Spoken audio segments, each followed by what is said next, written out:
Hi friends, welcome back to Manasa recipes. Today special recipe వచ్చేసి Ramadan special 2 రకాల స్వీట్స్ని చాలా సింపుల్గా టేస్టీగా ఎలా ప్రిపేర్ చేయాలో చూసేద్దామా. ముందుగా రమదాన్ స్పెషల్ షీర్ కుర్మా. ఈ షీర్ కుర్మాని సూపర్ టేస్టీతో సింపుల్ ఇంగ్రీడియంట్స్తో చాలా టేస్టీగా ఎలా ప్రిపేర్ చేయాలో చూద్దాం. మరి మీకు కూడా ఇది ఇలా పర్ఫెక్ట్గా రావాలంటే వీడియోని స్కిప్ చేయకుండా చివరి వరకు చూడండి. మరి ఇప్పుడు లేట్ చేయకుండా చాలా టేస్టీగా యమ్మీగా ఈ రంజాన్ స్పెషల్ షీర్ కుర్మాని ఎలా ప్రిపేర్ చేయాలో చూద్దాం.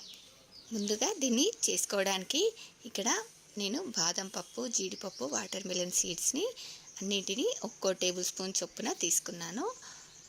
ఇప్పుడు వీటన్నిటిని కూడా ఇలా బాగా వాష్ చేసి ఒక నైట్ అంతా నానబెట్టుకోవాలి. కావాలంటే మీ దగ్గర పిస్తా పలుకులు ఉంటే పిస్తా పలుకులు, ఖర్జూరాన్ని కూడా నానబెట్టుకోండి. చూడండి, వీటిని ఇలా ఒక నైట్ అంతా నానబెట్టుకుంటే మనకి ఇవి చక్కగా నానిపోయాయి. ఇప్పుడు వీటన్నిటిని కూడా ఒకసారి ఇలా వాష్ చేసుకొని ఇలా బాదం పప్పులు, పిస్తా పప్పులు ఉంటే పిస్తా పప్పులని పైన పొట్టు ఇలా నీట్గా తీసేసి ఇప్పుడు వీటిని ఇలా చిన్న చిన్న ముక్కలుగా కట్ చేసుకోవాలి. చూడండి, వీటిని ఇలా బాదం పప్పులు, జీడిపప్పులు అన్నిటిని కూడా సన్నగా కట్ చేసుకొని అలాగే దీనిలోకి మనం వాటర్ మిలన్ సీడ్స్ని కూడా తీసుకొని వీటన్నింటినీ ఇలా ఒక ప్యాన్లోకి ఒక 2-3 స్పూన్స్ నెయ్యిని యాడ్ చేసుకొని వీటిని బాగా ఫ్రై చేసుకోవాలి. చూడండి, వీటన్నింటిని కూడా వేసుకొని ఇలా మంటని సిమ్లో పెట్టి ఇవి మంచి రంగులోకి వచ్చే వరకు ఇలా కొంచెం ఫ్రై చేసుకున్న తర్వాత ఇప్పుడు దీనిలోకి మనం ఒక టేబుల్ స్పూన్ కిస్మిస్లను కూడా యాడ్ చేసుకొని వీటిని ఇలా బాగా ఫ్రై చేసుకున్న తర్వాత ఇప్పుడు దీనిలోకి మనం రెగ్యులర్గా చేసుకునే సేమియా కాకుండా ఇలా సన్నటి సేమియాని తీసుకోవాలి. ఈ రంజాన్ మాసంలో ఇలా సన్నటి సేమియా ఏ షాప్లోనైనా దొరుకుతుంది. చూడండి, ఇక్కడ 1 కప్పు వరకు సన్నటి సేమియా, 1 స్పూన్ నెయ్యిని వేసుకొని దీన్నంతా కూడా ఇలా బాగా ఫ్రై చేసుకోవాలి. ఇది మంచి గోల్డెన్ బ్రౌన్ కలర్లోకి వచ్చే వరకు ఫ్రై చేసుకొని ఇప్పుడు దీన్ని ఇలా ఒక ప్లేట్లోకి తీసి పక్కన పెట్టేసుకుందాం. ఇప్పుడు ఇదే ప్యాన్లోకి ఇలా ఒక 1/2 లీటర్ చిక్కటి పాలని తీసుకొని వేడి చేసుకోండి. మీరు కావాలంటే చిక్కటి గేదె పాలైనా యూస్ చేసుకోవచ్చు, లేదంటే ఇలా ఫుల్ క్రీమ్ మిల్క్తో అయినా కూడా చేసుకోవచ్చు. చూడండి, మనకు పాలు ఇలా బాగా మరుగుతున్నప్పుడు ఇప్పుడు దీనిలోకి ఒక 1/2 కప్పు షుగర్ని యాడ్ చేసుకొని 2-3 పొంగులు వచ్చే వరకు ఈ పాలని ఇలా కలుపుకుంటూ పైన మీగడ పెరగకుండా కలుపుకుంటూ బాగా మరిగించుకోవాలి. ఈ పాలు ఎంత బాగా మరిగితే మనకు ఈ షీర్ కుర్మా అంత టేస్టీగా ఉంటుంది. చూడండి, ఈ పాలని ఇలా మరిగించుకున్న తర్వాత మనం ఇందాక వేయించి పెట్టుకున్న డ్రై ఫ్రూట్స్, సేమియాని యాడ్ చేసుకొని మరి ఎక్కువసేపు ఉడికించకుండా జస్ట్ ఒక 2 మినిట్స్ ఉడికించుకుంటే సరిపోతుంది. ఇప్పుడు లాస్ట్లో ఒక 1/2 టీ స్పూన్ ఇలాచీ పౌడర్ని యాడ్ చేసుకొని దీన్ని ఇలా మరీ చిక్కగా కాకుండా ఈ కన్సిస్టెన్సీలో ఉండే వరకు ఉడికించుకోవాలి. చల్లారిన తర్వాత ఇది ఇంకాస్త చిక్కబడుతుంది. ఇప్పుడు మనకు చాలా టేస్టీగా యమ్మీగా రంజాన్ స్పెషల్ షీర్ కుర్మా రెడీ అయిపోయింది. ఇది ఇలా చేశారంటే సూపర్ టేస్టీగా ఉంటుంది. మీకు నచ్చితే లాస్ట్లో ఇంకొన్ని డ్రై ఫ్రూట్స్తో ఇలా సర్వ్ చేసుకోండి. చాలా టేస్టీగా ఉంటుంది. దీన్ని మీరు కూడా ఒకసారి తప్పకుండా ట్రై చేసి ఎలా వచ్చిందో కామెంట్ బాక్స్లో నాతో షేర్ చేసుకోండి. నెక్స్ట్ 2వ రెసిపీ వచ్చేసి డబల్ కా మీఠా స్వీట్ని అందరికీ నచ్చేలా, అందరూ మెచ్చుకునేలా చిటికెలో ప్రిపేర్ చేసుకోవచ్చు. అలాగే స్వీట్ ఎప్పుడైనా తినాలనిపించినప్పుడు కూడా జస్ట్ ఒక 4-5 బ్రెడ్ ముక్కలు ఉంటే సరిపోతుంది. ఇలా చిటికెలో స్వీట్ని ప్రిపేర్ చేసుకోవచ్చు.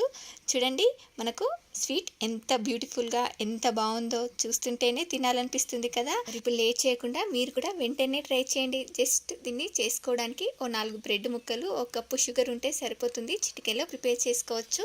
మరి మీకు కూడా ఇది ఇలా పర్ఫెక్ట్గా రావాలంటే వీడియోని స్కిప్ చేయకుండా చివరి వరకు చూడండి. మరి ఇప్పుడు లేట్ చేయకుండా చాలా టేస్టీగా యమ్మీగా ఈ డబల్ కా మీఠాని ఎలా ప్రిపేర్ చేయాలో చూద్దాం.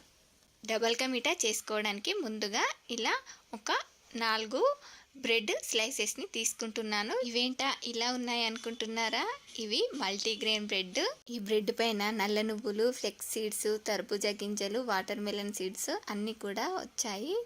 ఈ బ్రెడ్తోనే ఇలా స్వీట్ని ప్రిపేర్ చేస్తున్నాను. మీరు ఏ బ్రెడ్నైనా యూస్ చేసుకోవచ్చు. చూడండి, ఇలా ఒక 4 బ్రెడ్ స్లైసెస్ని తీసుకొని మధ్యలోకి ఇలా 4 ముక్కలుగా కట్ చేసుకోవాలి.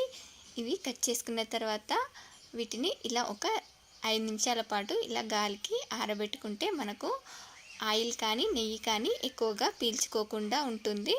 చూడండి, ఇప్పుడు ఇలా ఒక ప్యాన్లోకి ఒక 2 టేబుల్ స్పూన్స్ నెయ్యి అలాగే ఒక 2 టేబుల్ స్పూన్స్ ఆయిల్ వేసుకొని ఇప్పుడు దీనిలోకి మనం కట్ చేసి పెట్టుకున్న ఈ బ్రెడ్ స్లైసెస్ని వేసుకొని ఫ్రై చేసుకోవాలి. చూడండి, ఈ డబల్ కా మీఠాకి కొందరు ఈ బ్రెడ్ స్లైసెస్కి బ్రౌన్ పార్ట్ని కట్ చేసి తీసుకుంటారు. కానీ నాకు ఇలా డబల్ కా మీఠాకి ఇలా సైడ్స్ బ్రౌన్ పార్ట్ కట్ చేయకుండా తీసుకుంటేనే చాలా టేస్టీగా అనిపిస్తుంది. మరి మీకు ఎలా ఇష్టమో కామెంట్ బాక్స్లో కామెంట్ చేయండి. చూడండి, వీటిని ఓవైపు కాలిన తర్వాత మరోవైపుకి టర్న్ చేసుకొని ఇలా వీటిని 2 వైపులా కూడా బాగా ఫ్రై చేసుకొని వీటిని ఇలా వేరే ప్లేట్లోకి తీసేసుకోవడమే.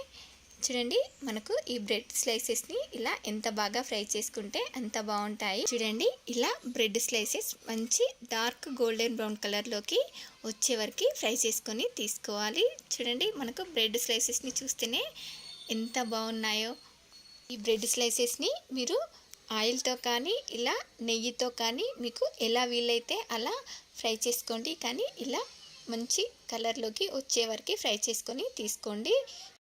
ఇప్పుడు ఇదే ప్యాన్లోకి ఒక 1/2 కప్పు షుగర్, 1 కప్పు వాటర్ని యాడ్ చేసుకోండి. మీరు తినే స్వీట్నెస్ని బట్టి 1 కప్పు వరకు కూడా యాడ్ చేసుకోవచ్చు. దీనిలోకి ఒక 1/2 టీ స్పూన్ ఇలాచీ పౌడర్ని కూడా యాడ్ చేసుకొని దీన్ని ఇలా మనం గులాబ్ జామున్ పాకంలాగా బాగా మరిగించుకున్న తర్వాత నేను ఇక్కడ కొంచెం ఫుడ్ కలర్ని యాడ్ చేసుకుంటున్నాను. ఈ ఫుడ్ కలర్ అనేది పూర్తిగా ఆప్షనల్ మాత్రమే.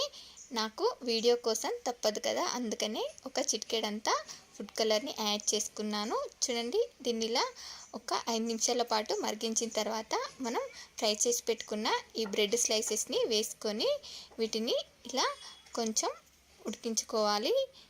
ఇలా ఉడికించుకున్న తర్వాత దీనిలోకి కాచి చల్లార్చిన 1 కప్పు చిక్కటి పాలని యాడ్ చేసుకొని దగ్గర పడేంత వరకు ఉడికించుకోవాలి. చూడండి, పాలు యాడ్ చేసుకోకుండా చేసుకుంటే దీన్ని బ్రెడ్ హల్వా అని, ఇలా పాలు యాడ్ చేసుకొని చేసుకుంటే డబల్ కా మీఠా అని అంటారు. చూడండి, దీన్ని ఇలా దగ్గర పడేంత వరకు ఉడికించుకొని స్టవ్ ఆపేయడమే. మనకు డబల్ కా మీఠా ఇలా ఎంత బ్యూటిఫుల్గా రెడీ అయిపోయిందో. దీన్ని ఇలా వేడిగా కానీ కూల్గా కానీ ఎలా సర్వ్ చేసుకున్నా కూడా సూపర్ టేస్టీగా ఉంటుంది. మరి మీరు కూడా ఒకసారి ఇలా తప్పకుండా ట్రై చేయండి. దీనిపై లాస్ట్లో ఇలా కొంచెం డ్రై ఫ్రూట్స్తో సర్వ్ చేసుకుంటే సూపర్ టేస్టీగా ఉంటుంది. ఇలా చాలా సింపుల్గా 2 రకాల స్వీట్స్ రెడీ అయిపోయాయి కదా. మరి మీకు కూడా నచ్చాయా?